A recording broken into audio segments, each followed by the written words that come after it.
बिस्मिल्लाहिर्रहमानिर्रहीम। जी, आज की हमारी जो रेसिपी है वो है सैंडविच की। आप इसको रायते वाली चटनी के साथ खाएं या इस वाली चटनी के साथ खाएं, बहुत ज़बरदस्त से ये सैंडविच घर में बआसानी से जो है तैयार हो जाते हैं। आप देख सकते हैं कितना ज़बरदस्त हमारा सैंडविच जो है ये तैयार हुआ है।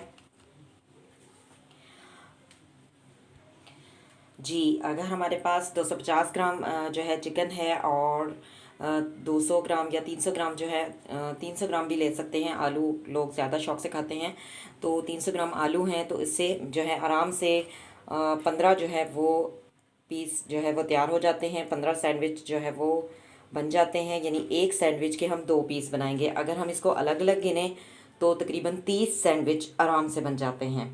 बहुत ज़बरदस्ती हमारी ये रेसिपी है, आप देख सकते हैं। तो बनाना स्टार्ट करते हैं, चलते हैं रेसिपी की तरफ। लेकिन आज जो है मैं 10 सैंडविच बनाऊंगी और जो बाकी अमेज़ा बचेगा वो मैं फ्रिज में रख लूँगी, फिर हम कल दोबारा बना सकते हैं। तो बनाना स्टार्ट करते हैं।